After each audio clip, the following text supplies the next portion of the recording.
কথাটা শোনার পরে যদি আবার পুনরায় নামাজ পড়তো আমি মা বড় খুশি হতাম।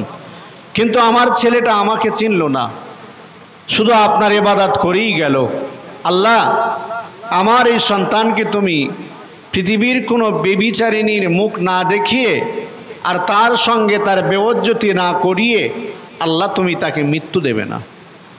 বলুন তো, মায়ের বদদোয়া আর মায়ের দোয়া আল্লাহর কাছে কবুল হয় কি না? আল্লাহর কাছে কবুল হয়ে গেল। সংক্ষেপে বলছি, আল্লাহ কবুল করে নিলেন, মায়ের বদদোয়া আল্লাহর কাছে কবুল হয়ে গেল। শেষ পর্যন্ত সেই জুরাইজ কি হলো? সেই বেবিচারিণীর বেওজ্জতিতে আল্লাহ তাকে নাস্তানাবুদ করে দিল, সম্মান নষ্ট হয়ে গেল। তাই পৃথিবীতে বেঁচে থাকতে হলে সময় পেলে, সুযোগ পেলে মানুষের কাছে দোয়া চেয়ে নেওয়া ভালো। সেটা আপনি মুখে বলুন অথবা মানুষের কাজকর্মে করে দিয়ে মানুষের অন্তর থেকে দোয়া নেওয়া বলুন, দুটোর মধ্যে একটা। আপনি রাস্তার পাশে একটা কল তৈরি করে দিয়েছেন, টিউবওয়েল তৈরি করে দিয়েছেন। আপনার মনের উদ্দেশ্য রাস্তা দিয়ে 5টা মানুষ যদি হেঁটে হেঁটে যায়, তারা যদি পানির পিপাসায় আক্রান্ত হয়, এই পানি খেয়ে তারা আল্লাহর শুকরিয়া আদায় করতে পারবে। কেউ যদি সেই পানি খেয়ে আলহামদুলিল্লাহ বলে, আপনি নেকি পাবেন, আল্লাহ খুশি হবে। এটা আপনার জন্য দোয়া। আর যদি আপনি রাস্তায় দুশ্মন আসছে বলে মনে করে মানুষের প্রতি হিংসাত্ম হয়ে, মানুষের প্রতি রাগান্বিত হয়ে রাস্তায় এমন কিছু ছড়িয়ে ছিটিয়ে দিলেন যেটার কারণে 5টা মানুষ ক্ষতিগ্রস্ত হলো, যদি বলে ইন্না লিল্লাহ, যদি বলে কোন বিয়াদবে কাজ করেছে, তাহলে আপনার নসিবে বদদোয়া লেগে গেল।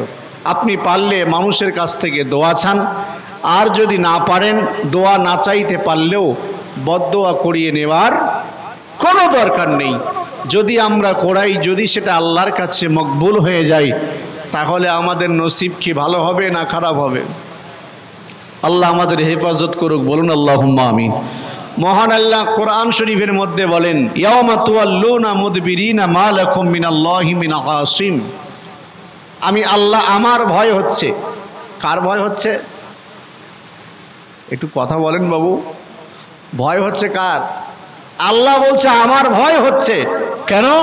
কিয়ামতের ময়দান থেকে মানুষ পালানোর চেষ্টা করে কিনা। মানুষ জানবে সেদিনে আর পালায়নের কোনো রাস্তা নেই, পালানোর কোনো জায়গা নেই। তবুও মানুষ চেষ্টা করে দেখবে যে একবার দেখি যদি পালানো যায়।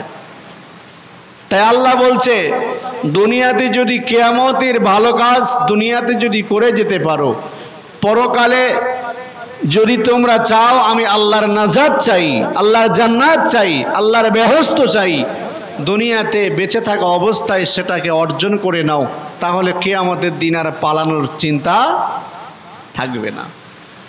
এই যে পবিত্র মুহররম মাসে আপনারা মাহফিলে ইন্তেজাম করেছেন, সবচাইতে বড় জিনিস হচ্ছে আমাদের একটা জিনিস অন্তত মাথায় রাখতে হবে, যে এই মাসেই কিন্তু পৃথিবী সৃষ্টি হয়েছিল আর এই মাসে ধ্বংস হবে। যদি কিনা মুহররমের 10 তারিখে পৃথিবী ধ্বংস হয়, তাহলে আজকে মুহররমের কয় তারিখ? কত? 20-22 তারিখ হবে। তাহলে 10 তারিখ থেকে 20 যদি 22 তারিখ হয়, তাহলে 12 দিন পেরিয়ে গেল। তাহলে আপনাকে এটা ধারণা রাখতে হবে যে কিয়ামত হয়ে গেছে, 12 দিন হয়ে গেছে। কিয়ামত হয়ে গেছে, 12 দিন হয়ে গেছে। কিয়ামত যেদিন শুরু হবে সেই দিনটা থাকবে শুক্রবার। 50,000 বছর একটা দিন হবে। তাহলে এখন তো আমাদের আযাব চলছে নাকি হিসাবে? এখন আপনি চোখটা বন্ধ করেন, চোখটা বন্ধ করে মনস্থিরটা ঠিক করে আপনি ভেবে নেন তো, যে এখন আমরা কিয়ামতের ময়দানে আছি। তাহলে আল্লাহ যে আযাবগুলো বান্দার নিক্ষেপ করবে আমাদের কেমন লাগবে? আমরা উলঙ্গ অবস্থায় আছি। এখন এই সূর্য আছে পৃথিবীর লক্ষ লক্ষ মাইল উপরে, সেখান থেকে তার তাপ আমরা সহ্য করতে পারছি না। কিয়ামতের দিন এই সূর্যকে আল্লাহ আদেশ করবেন, হে সূর্য, তুমি তোমার 12টা মুখের কিরণ পৃথিবীতে ছড়াও। বলুন তো তখন কেমন লাগবে? ঠান্ডাটা একটু বেশি লাগবে নাকি? কিয়ামতের ময়দানে যখন আল্লাহ এই আদেশ সূর্যকে করবেন, তোমার 12টা কিরণ পৃথিবীতে ছড়াও, মাটি পুড়ে তামা হয়ে যাবে। তখন কি শ্বশুরবাড়ির চেয়ারে বসে থাকবো আমরা? তাহলে এই সেই মাস যেই মাস পৃথিবী সৃষ্টি হয়েছিল, যেই মাসে আবার পৃথিবী ধ্বংস হবে। মানে খুব গুরুত্বপূর্ণ একটা বিষয়। তাই আল্লাহ নিজে বলছেন, আমি আল্লাহ, আমার ভয় হচ্ছে কিয়ামতের ময়দানে আমার বান্দারা এই জমিন থেকে, কিয়ামতের ময়দান থেকে পালানোর চেষ্টা করে কিনা। আল্লাহ নবী বললেন, ও আমার সাহাবায়ে কেরামেরা শুনে রাখো, ও আমার সাহাবীগণেরা, আমি আল্লাহ নবী জানিয়ে দিলাম না, কিয়ামতের ময়দান থেকে তোমাদের পালানোর চিন্তা করতে হবে না।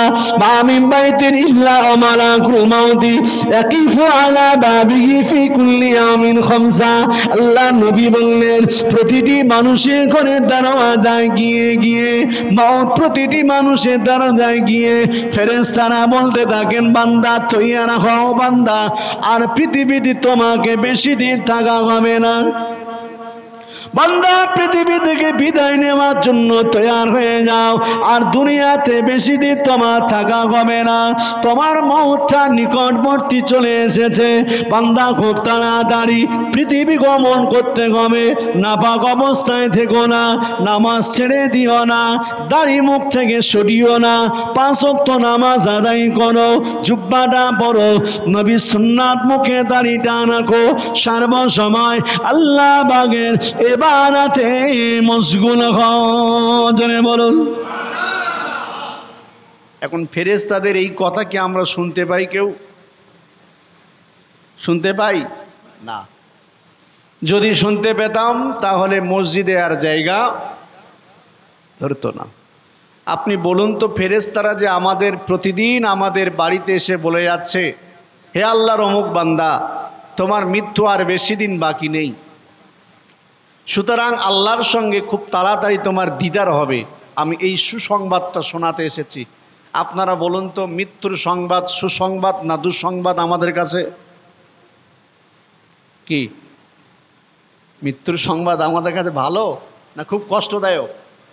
ওহ, তা ফেরেশতারা বলে তোমাদের সুসংবাদ শোনাচ্ছি। কেন না, বান্দা আল্লাহর সঙ্গে দেখা করবে তাই। বলুন না সুবহানাল্লাহ। ও মা জানেরা, যুবকেরা, ও সোনা মানিকেরা, মা বোনেরা, আল্লাহর হাবিবকে যখন আল্লাহ পাক মৃত্যুবরণ করাবেন, সেই সময় ফেরেশতা জিবরাইলকে পাঠিয়ে দিলেন, ও আমার ফেরেশতা জিবরাইল, যাও জমিনে চলে যাও, আমার হাবিবের খবরটা একবার নিয়ে আসো। ফেরেশতা জিবরাইল চলে এলেন, সালাম দিলেন, আসসালামু আলাইকা ইয়া রাসূলুল্লাহ, হাবিবাল্লাহ, হুজুর আল্লাহ পাক আপনার কাছে আমাকে পাঠিয়েছেন, হুজুর আপনি বলুন বলুন বলুন কেমন আছেন? আল্লাহ তো আলিমুল গায়ব, আল্লাহ তো আলিমুম বিদাতিস সুদূর, আল্লাহ তো ইন্নাল্লাহা আলা কুল্লি শাইইন কাদির। তবু আল্লাহ পাক আমাকে আপনার খবরটা নেওয়ার জন্য পাঠিয়েছেন। আল্লাহ নবী বলবেন, ও আমার ফেরেশতা জিবরাইল, যে আমার শরীরটা খুব একটা ভালো নয়। ফেরেশতা জিবরাইল চলে যাবেন, দ্বিতীয় দিন আবার আসবেন, ইয়া রাসূলুল্লাহ, হাবিবাল্লাহ, হুজুর আপনি কেমন আছেন? আল্লাহ পাক এই সংবাদটা নিতে চাইছেন। আল্লাহ নবী বললেন, ফেরেশতা জিবরাইল, আমার শরীরটা অতটা ভালো নয়, আমি অসুস্থতা লাভ করছি। আল্লাহ নবীর কাছে এই কথাটা শোনার পরে ফেরেশতা জিবরাইল চলে যাবেন, তৃতীয় দিন আবার আসবেন, আসসালাতু আসসালামু আলাইকা ইয়া রাসূলুল্লাহ, হাবিবাল্লাহ, হুজুর আপনি কেমন আছেন? ও ফেরেশতা জিবরাইল, আল্লাহকে যে বলো আমি রাসূলুল্লাহ ভালো নেই, আমার শরীরটা বড় অসুস্থ, আমার শরীরটা বড় খারাপ। চতুর্থ দিনে ফেরেশতা জিবরাইল একা আসবেন না, ফেরেশতা আজরাইল আলাইহিস সালাতু ওয়াস সালামকে সঙ্গে করে নিয়ে আল্লাহ নবীর বাড়িতে হাজির হয়ে যাবেন। জোরে বলুন।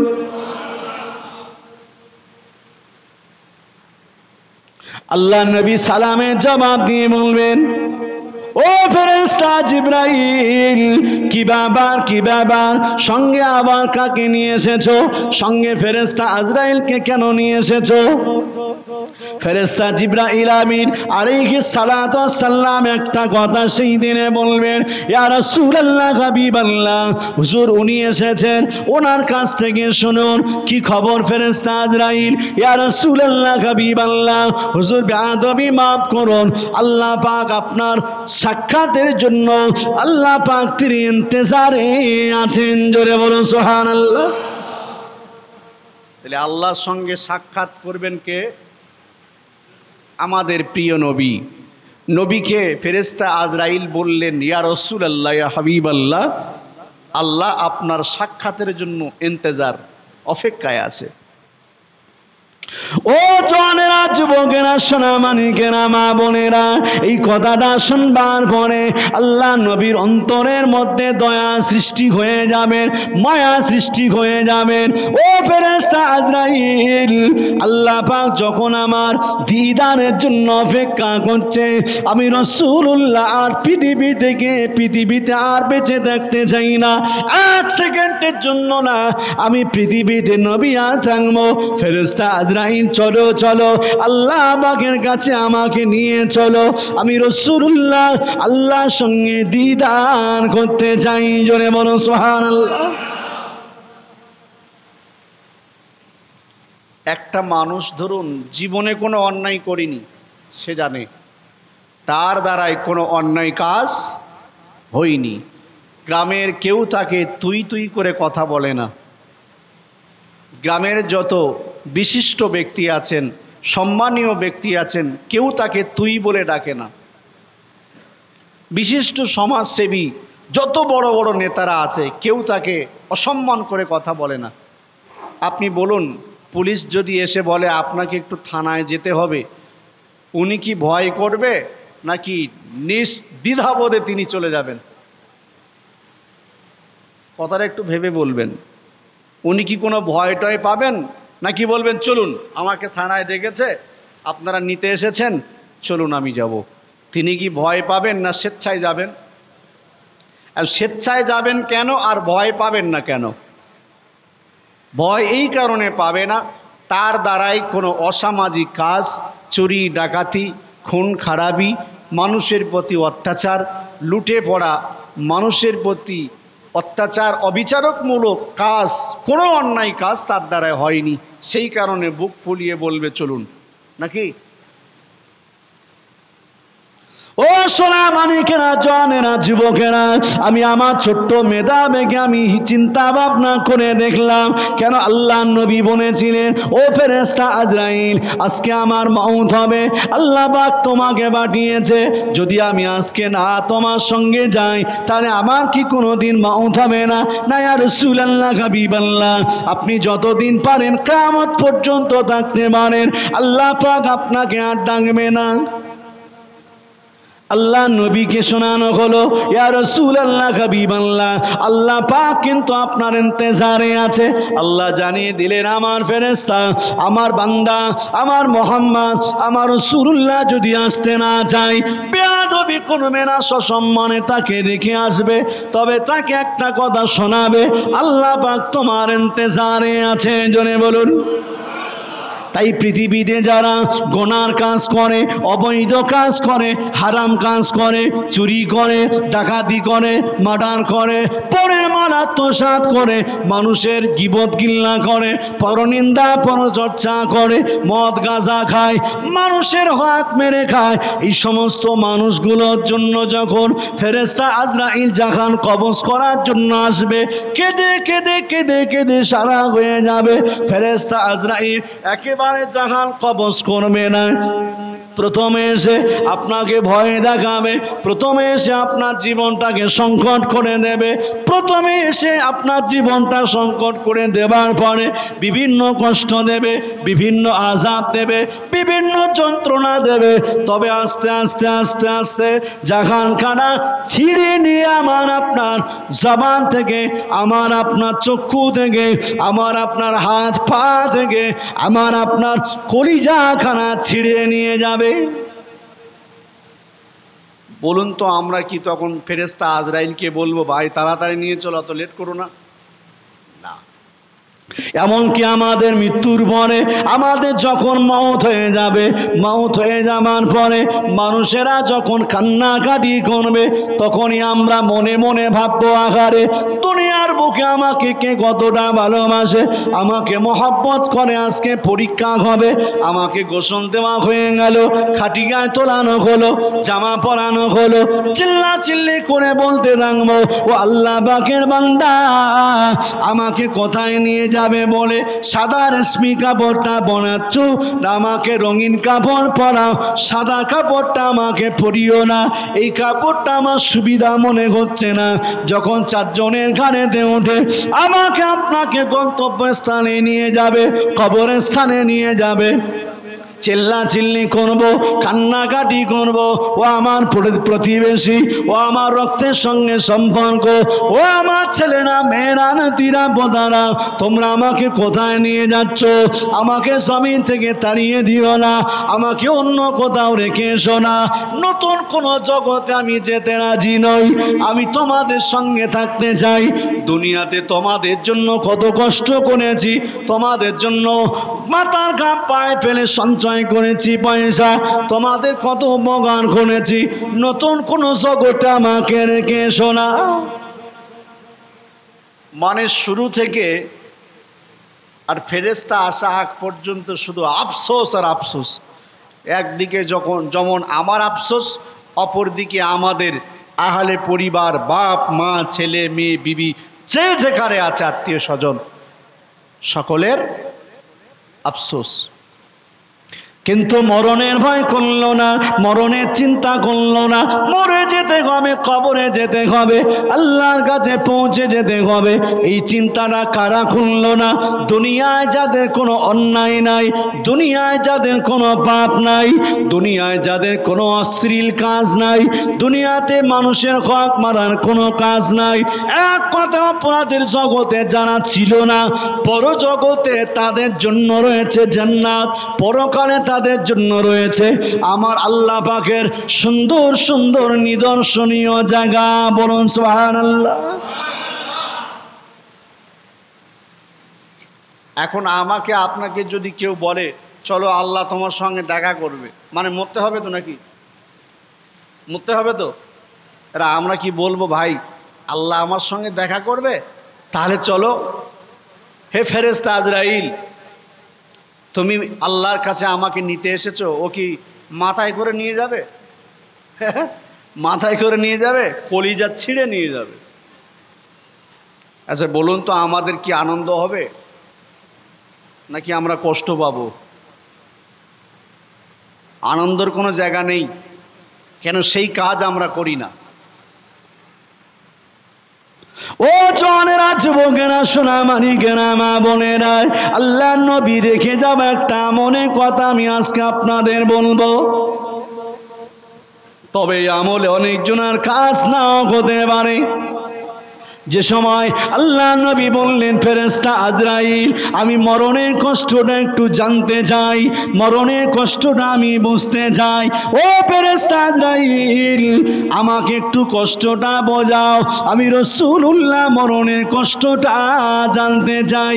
আল্লাহ নবী কথাটা বলার পরে ফেরেশতা আজরাইল একটা ছোট্ট আঙুল আল্লাহ নবী সিনা বানাবার রাখলেন, আল্লাহ নবী কষ্ট পেতে লাগলেন। ফেরেশতা আজরাইল তুমি কি উহুদ পাহাড়টা নিয়ে আমি রাসূলুল্লাহ আমার বুকের উপরে চাপিয়ে দিয়েছো না? ইয়া রাসূলুল্লাহ হুজুর বেয়াদবি মাফ করবেন, আপনি দেখুন দেখুন আমার ছোট্ট একটা আঙুলের টুকরা শুধু আপনার সিনার উপরে রেখেছি, তা আমি কোনো চাপ দেই না, ইয়া রাসূলুল্লাহ বেয়াদবি মাফ করুন।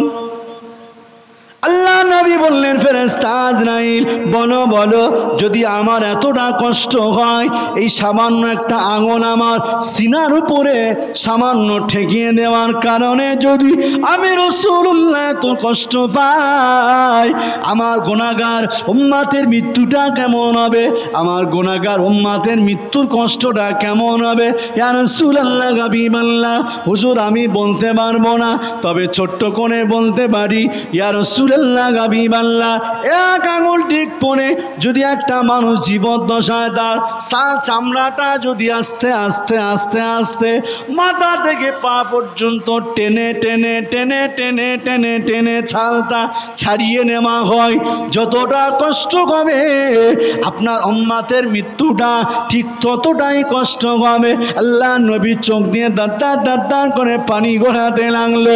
ও ফেরেশতা আজরাইল, কি কথা শোনালে ভাই, আমি রাসূলুল্লাহ, আমার কষ্ট করছে। তামাম পৃথিবীতে যত উম্মতের আসবে সমস্ত উম্মতের কষ্টগুলো আমি রাসূলুল্লাহ আমার থেকে নাও, আমার উম্মতকে অতটা কষ্ট দিও না। জেনে বলুন,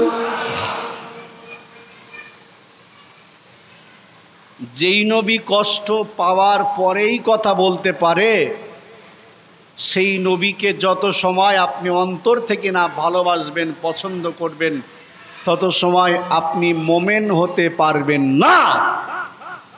ও যতই নামাজ পড়েন জান্নাত পাবেন না, কারণ আপনাকে মোমেন হওয়া লাগবে। মুসলমান হলে কি জান্নাত পাওয়া যাবে? এজিদ তো মুসলমান ছিল নাকি? এজিদ কি করলো? সম্পত্তির লোভে, উনি একটা মসজিদের ইমাম ছিলেন, খতিব ছিলেন, বড় একটা মসজিদের দায়িত্ব পালন করছিলেন। সেও যদি একটা মসজিদের দায়িত্ব পালন করে থাকে, তাহলে এজিদ তো মুসলমান ছিল নাকি? এজিদ মুসলমান ছিল, কিন্তু মোমেন ছিল না।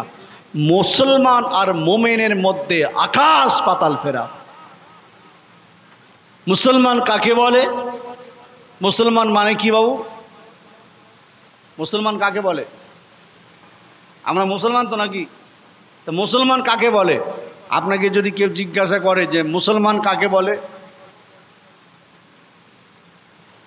মুসলমান হলো আত্মসমর্থনকারী। বলুন না সুবহানাল্লাহ। তবে আমার মনে হয় আমরা এক জায়গায় আত্মসমর্থন করি, যেখানে একটু মাল্লু পাওয়া যাবে, যেখানে কিছু পাওয়া যাবে, সেখানে এত নম্র, এত ভদ্র, এত ছোট হয়ে যাই।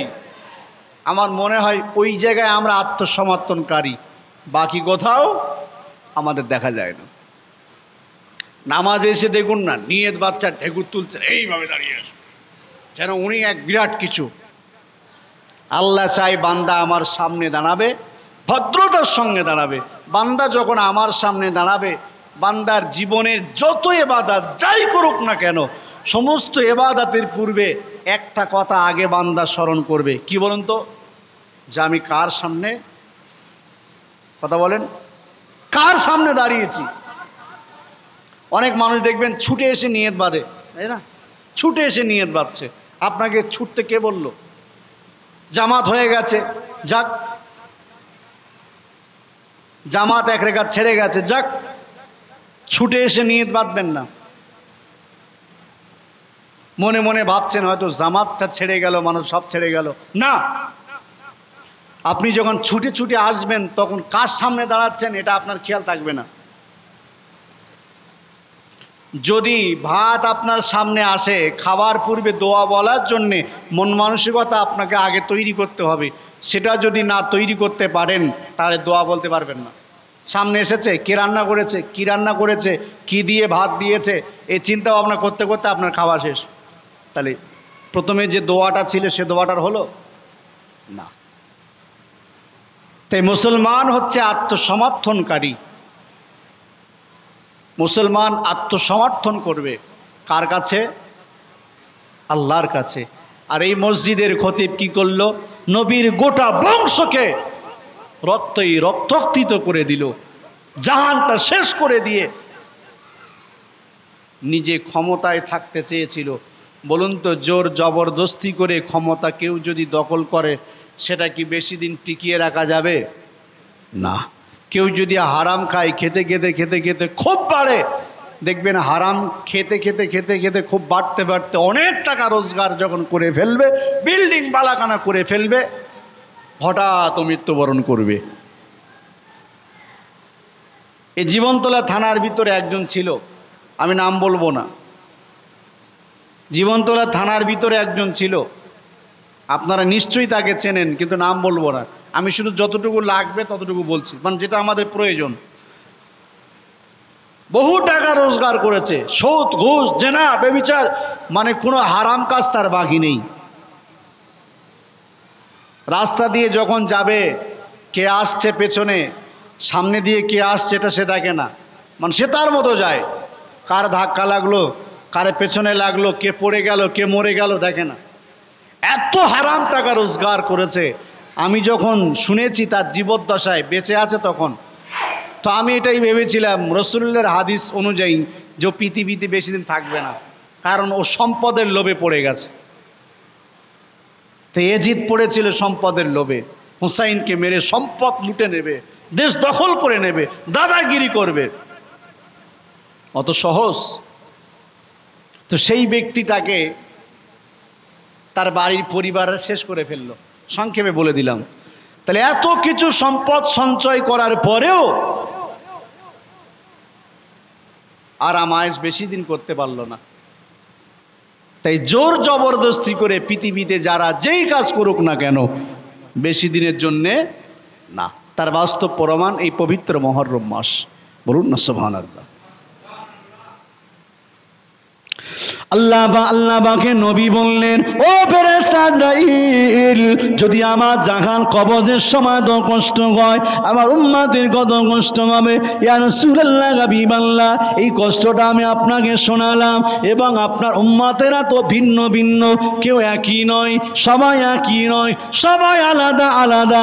তাদের মন মানসিকতা, তাদের চাল চলন, তাদের ইবাদত বন্দেগী, কাজকর্ম। ইয়া রাসূলুল্লাহ, হাবিবাল্লাহ, এই জন্য আমার আল্লাহ পাক আমাকে আদেশ করবেন, ও আমার ফেরেশতা আজরাইল, আমার অমুক বান্দার জাকাতটা আজকে কবজ হবে, যাও তুমি আমার অমুক বান্দার জাকাতটা কবজ করে নিয়ে এসো। আল্লাহ, আমি কেমন রূপ ধারণ করব? আমার আল্লাহ পাক আমাকে বলে দেয় যে যেমন মানুষ তার কাছে তেমন ভাবে গিয়ে আমি তার জাকাতটা কবজ করে নিয়ে আসি। জোরে বলুন। আল্লাহ নবী কষ্ট পেয়ে চোখের পানি ঝরাচ্ছেন। ও ফেরেশতা আজরাইল, একটা ইহসান বলো, একটু দয়া করো, আমার উম্মতের জন্য বলো। ইয়া রাসূলুল্লাহ, হাবিবাল্লাহ, হুজুর আমি কিছুই বলতে পারবো না, তবে আমি একটা আমল বলতে পারি। কি আমল বলো ফেরেশতা আজরাইল? আমি ওই আমলের কথাটা আমার বিদায় ভাষণে আমার উম্মতদেরকে জানিয়ে যাব। আল্লাহ নবীকে ফেরেশতা আজরাইল বললেন, ইয়া রাসূলুল্লাহ, হাবিবাল্লাহ, হুজুর আপনার উম্মতের মরণের কষ্টটা বলতে পারবো না, তবে আপনার উম্মতেরা যদি 5 ওয়াক্ত সালাত জামাতের সঙ্গে আদায় করে, জামাতের সঙ্গে আদায় করার পরে নামাজের পাটিতে বসে আয়াতুল কুরসি, যেটা আমরা বলি 3 পারার মধ্যে আছে, 3 পারার হাফ পৃষ্ঠার মধ্যে আছে, ওই সূরাটা, ওই আয়াতগুলা যদি কেউ মন মানসিকতা ঠিক রেখে, আল্লাহর প্রতি আত্মবিশ্বাস রেখে 5 ওয়াক্ত নামাজে পড়ে পড়ে, আমার আল্লাহ পাক আমাকে জানিয়েছেন, ফেরেশতা আমার ওই সমস্ত বান্দার জাকাতটা যখন কবজ করবে, যে সময় দেখবে বান্দারা, আমার ছোট্ট ছোট্ট আমার বান্দারা যেমন তার মায়ের দুধ পানা খান করতে করতে মায়ের কোলে শিশু বাচ্চারা যেমন ঘুমিয়ে যায়, পৃথিবীতে এই আমল কারণেওয়ালা ব্যক্তির জাহানটা ওইভাবে কবজ করবে। তারা যেন ওই দুধ পান করতে করতে ঘুমিয়ে যায়, তারা ইবাদত করতে করতে ঘুমিয়ে যাবে, ওইভাবে তাদের আহসানের সঙ্গে মৃত্যুবরণ করাবে। জোরে বলুন। তাহলে আমল কটা বললাম? আমল কটা? এটা দুইটুই নাকি? এটা কত? এক। আমল কটা বললাম? একটা। শুধু আয়াতুল কুরসি আপনি পাঠ করবেন 2 থেকে 3 বার, সম্ভব হলে 3 বার পড়বেন। তাহলে শুধু আয়াতুল কুরসি পাঠ করবেন আর আপনার মৃত্যুটা ঘুমিয়ে হবে। আমি কি এইটা বলেছি? না, শুধু আয়াতুল কুরসি পাঠ করলে হবে না, আপনার চক্ষুটা বন্ধ রাখতে হবে, পৃথিবীর সমস্ত খেয়ালকে দূর করে দিয়ে আল্লাহর প্রতি আত্মবিশ্বাস নিয়ে আপনাকে এই আয়াতটা তেলাওয়াত করতে হবে 3 বার। আপনার জীবনের শয়তানি অসমস্যা, আপনার জীবনের শয়তানি কুমন্ত্রণা, আপনার জীবনে অভাব অনাটন, আপনার জীবনে বেমজ্জতি, আপনার জীবনে শিক্ষাগত, আপনার জীবনে কাজকর্ম, সব কিছুতে আমার আল্লাহ পাক বরকত আর বরকতময় করে দেবেন। বলুন সুবহানাল্লাহ। ও যুবকেরা, সোনামানিকেরা, মা বোনেরা, আপনারা দেখেছেন, আমিও দেখেছি, বহু মানুষের মৃত্যু দেখেছি যাদের মরণগুলো অনেক ভয়ঙ্কর ভয়ঙ্কর। চোখগুলো তাকিয়ে তাকিয়ে ভাবে, আমরা যে চোখটা আবার মুড়ে দেই, দেখলে ভয় লাগে, ঘুমাতে পারবো না, ঘুম আসবে না, চেহারাটা এমন বিকৃতি হয়ে যায়। আবার অনেক মানুষের মরণটা আমরা দেখেছি, কথা বলছে, কলেমা পড়ছে, কলেমা পড়ছে, কথা বলছে, কলেমা পড়ছে, আল্লাহ আল্লাহ আল্লাহ আল্লাহ জিকির করছে, কখন মরে গেছে পাশে বসে থেকেও জানতে পারি নাই। জোরে বলুন সুবহানাল্লাহ। বান্দাটার মরণ হয়ে গেল, আল্লাহ পাকের নাম নিয়ে নিয়ে, আল্লাহ পাকের নামে জাপ জিকির করতে করতে, কলেমা শাহাদাত পড়তে পড়তে মৃত্যুবরণ করলো। ওই মানুষটা মরে গেল, তাকিয়ে বোঝা যায় না মানুষটা মারা গেল। মনে মনে হচ্ছে ওই চেহারা থেকে নূর আর নূর চমকাচ্ছে। বলুন সুবহানাল্লাহ, আরো জোরে বলুন সুবহানাল্লাহ। এরকম মৃত্যু দেখেছেন আপনারা?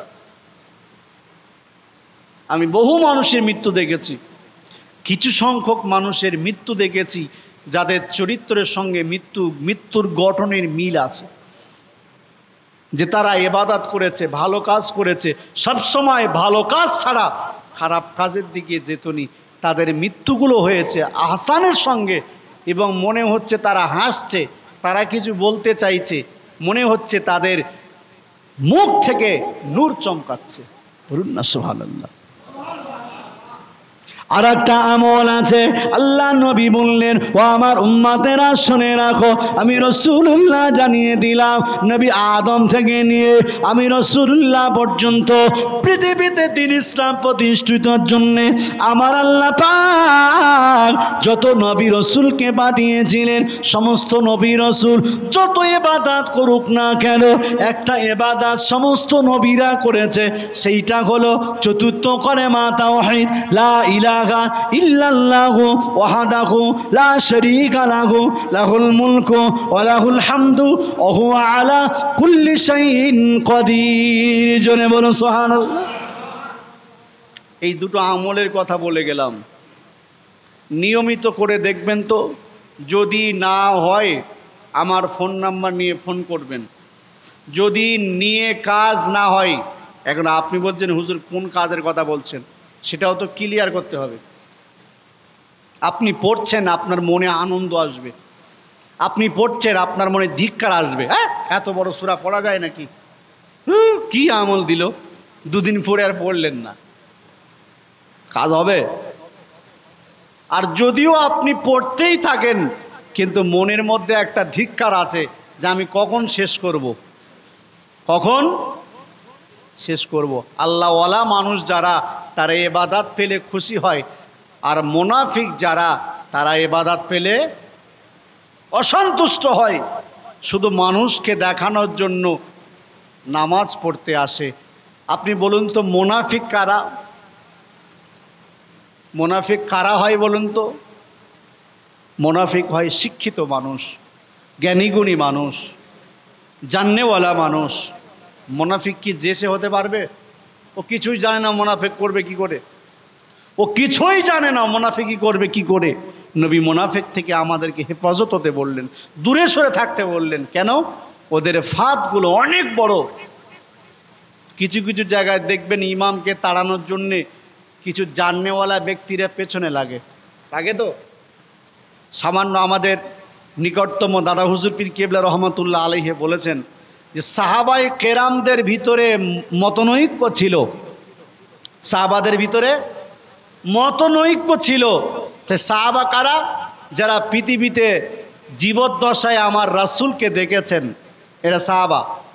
তাহলে তাদের মধ্যে যদি পার্থক্য থাকে, তাদের মধ্যে যদি তর্ক থাকে, আমাদের মধ্যে থাকবে না? থাকবে না?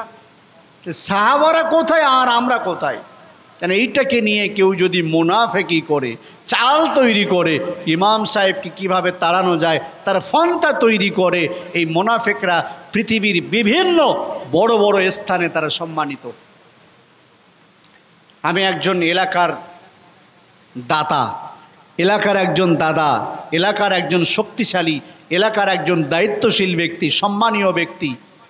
আমার কাছে কেউ যদি এসে বলে অমুকের বউ না অমুকের সঙ্গে পালিয়েছে দাদা, তাহলে আমি কি ভাববো? তুই খবরটা দিয়েছিস, ভালো হয়েছে, আমি নেতা তো, আমার একটু আগে জানা দরকার। তো মুনাফিকি করলো তো। পৃথিবীর মধ্যে আল্লাহ রসুল বলছে সবচেয়ে নিকৃষ্ট বান্দা কোন ওই বান্দা যেই বান্দাটা সুস্থ থাকা অবস্থায়, সবল থাকা অবস্থায়, সময় থাকা অবস্থায় আল্লাহ পাকের ডাকে সাড়া দিল না, নামাজে হাজির হলো না, জামাতে হাজির হলো না। আমার নবী নিজে তাদের জন্য বদদোয়া করেছেন, তারাই তো সমাজের সবচেয়ে নিকৃষ্ট। ওই বেনামাজির জন্য, বেরোজাদারের জন্য, বেগস করার জন্য পৃথিবীর কোনো মানুষ তার সমালোচনা করে না, মুনাফিকি করে না, গীবত করে না। একজন ইমাম, একজন যোগ্য ইমাম, মসজিদের একজন নেতা, ইসলামিক একজন নেতা, নামাজ পড়ায়, কিয়ামতের ময়দানে যিনি আমাদের সাক্ষী রক্ষক হয়ে দাঁড়াবেন, তার পিছনে ইক্তেদা করার পরেও, ইমাম হিসাবে মেনে নেওয়ার পরেও যদি তার পিছনে ফান্তা তৈরি করতে থাকে, তাহলে আপনাকে বুঝতে হবে এজিদের মধ্যে এজিদ যেমন মুনাফিক ছিল, আমাদের সমাজে ইমামের পেছনে লেগে তাড়িয়ে দেওয়া, দুটো মুনাফিকের মধ্যে কোনো পার্থক্য নেই। আমাদের মুনাফিকরা তো ইমাম নয়, কিন্তু সেই যুগের মুনাফিক ইমাম ছিল। নবী বলেছেন খুব ভয়ঙ্কর এরা, এদের থেকে তোমাকে পরিত্রাণ পেতে হবে। আপনি বলতে পারবেন পৃথিবীতে 4,500-এর মতো ধর্ম আছে নাকি? কম বেশি 4,500-এর মতো ধর্ম আছে, কোনো একটা ধর্মের মানুষের নাম বলেছে না। তবে হ্যাঁ, ইহুদি থেকে আমাদেরকে একটু সতর্ক থাকতে বললেন যে ওরা আমাদের দুশ্মন, কিন্তু মুনাফিক থেকে আমাদেরকে রাসূল হেফাজত হতে বললেন, খবরদার তোমরা মুনাফিকের পাল্লায় পড়ো না, জীবন নাস্তানাবুদ হয়ে যাবে। আর এই মুনাফিকেরা সমাজের উচ্চ শিক্ষিত মানুষদের কাছে খুব প্রিয়। আল্লাহ নবীর কাছে একজন সাহাবা এলেন, আসসালামু আলাইকা ইয়া রাসূলুল্লাহ, ইয়া হাবিবাল্লাহ, হুজুর এই ব্যক্তিটা মুনাফিক, হুজুর এই ব্যক্তিটা আপনার পেছনে গীবত করে, ইয়া রাসূলুল্লাহ, হাবিবাল্লাহ। আবার আবু জেহেলের কাছে কথা লাগায়, সেখান থেকে কথাগুলো শুনে এসে আবার এখানে লাগায়। আল্লাহ নবী বললেন, বাবা এই কথাটা তুমি আর কোনোদিন আমাকে বলবে না। ও বাবা সাহাবা, তোমার মুখ থেকে আমি রাসূলুল্লাহ এই কথাটা শুনতে চাই না। নবী তম্বি করলেন, বকাবকি করলেন, ধমক দিলেন। আমি ইমামকে যদি কোনো ব্যক্তি বলে হুজুর আপনার পেছনে অমুকজন সমালোচনা করে, আমি খুশি হব, যাক আমার একটা ভালোবাসার মানুষ পাওয়া গেল। নবী বললেন মুনাফিক থেকে হেফাজত হও। আজকে সমাজের মাটিতে আপনি বলুন মুনাফিকের সংখ্যা বেশি না কম? বেশি না কম? আমি সহজ সরলভাবে বলছি, মানুষ এখন পরের কথায় থাকতে পছন্দ করে না নিজের ধ্যানে থাকতে পছন্দ করে? দুটোর মধ্যে একটা বলেন। নিজের ধ্যানে থাকতে পছন্দ করে নাকি পরকে নিয়ে? এই তো মুনাফিক। নবী যদি সেই দিনে সাহাবাকে বলতেন, সাহাবা ভালো কাজ করেছো, আমি নবীকে ভালোবেসে বলে দিয়েছো এটা ভালো কাজ করেছো, বুদ্ধির কাজ করেছো, আমাকে উপকার করেছো, কিয়ামত পর্যন্ত পৃথিবীতে মুনাফিক ছাড়ার কিছু থাকতো না। তবু নবী নিষেধ করার পরেও, তম্বি করার পরেও আমার মনে হয় মুনাফিকের তালিকায় 100-র মধ্যে 95% নামাজি ব্যক্তিরা ধরা পড়বে। কি আমার কথা কি ঠিক আছে নাকি উল্টো পাল্টা হচ্ছে? যদি হয় আপনারা বলবেন যে আপনি কথাটা ঠিক মনে হচ্ছে না, আমি তাহলে আবার সংশোধন করে নেব। নামাজে আসছে 5 ওয়াক্ত নামাজ, কিন্তু মন ভালো নেই। নামাজে আসছে 5 ওয়াক্ত নামাজ, জামাতে পড়ছে, চরিত্র ভালো নেই। নামাজে আসছে 5 ওয়াক্ত নামাজ, জামাতের সঙ্গে পড়ছে। ভাই ভাইয়ের হক জামাত ছিল, বলছি বেশি কথা বললে আরও মারবো। বাপ বেঁচে নেই, বেশি কথা বললে আরও মারবো। তাই নামাজও বন্ধ নেই, রোজাও বন্ধ নেই, হজও বন্ধ নেই, যাকাতও বন্ধ নেই, তসবিহ পড়াও বন্ধ নেই, পরের উপকার করা মানুষও বন্ধ নেই। কিন্তু পাশাপাশি হারাম কাজ আমাদের কাছ থেকে বিদায় নেয়নি। ও সোনা মানিকেরা, জনেরা, যুবকেরা, দুনিয়ায় যদি আল্লাহর কাছে মোমেন হিসাবে গণ্য হতে হয়, তাহলে আপনাকে সর্বপ্রথম একটা কাজ আপনাকে করতে হবে। মুনাফিক থেকে, পরনিন্দা থেকে, চর্চা থেকে, পরের গীবত কিল্লা থেকে আপনাকে আগেই পরেশ করা লাগবে। তবে আপনার জীবনের নামাজ, আপনার জীবনের রোজা, আপনার জীবনের তাসবিহ তেলাওয়াত, আপনার জীবনের আয়াতুল কুরসি 5 ওয়াক্ত নামাজের পরে পড়া এবং চতুর্থ কলেমা, যে কলেমাটা সমস্ত নবীরা পড়েছেন, ওই কলেমাটা পড়া আপনার জীবনে তবেই তো কাজে আসবে। ইবাদত করলাম আর কাজ হলো, অত সহজ নাকি? আল্লাহ কি যাকে তাকে আল্লাহর রহমত যার উপরে তার উপরে বর্ষণ করবে? না। আল্লাহ দেখবে আমার এই রহমতটুকু বান্দা পাওয়ার যোগ্যতা রাখে কি না। তিলের বস্তা 70 কেজি ভার, 70-80 কেজি ভার, এটা আমার মাথায় দিলে আমি পারবো? কথা বলে না। তিলের বস্তা 70-80 কেজি ভার, না আমার মাথা দিলে আমি পারবো? মাথা ভেঙে যাবে। তাহলে আপনাকে বুঝতে হবে উনি এই ভারটুকু রাখতে পারবে কি না। অত সহজ? পাগল তো আমরা, আমাদের স্রষ্টা পাগল নয়।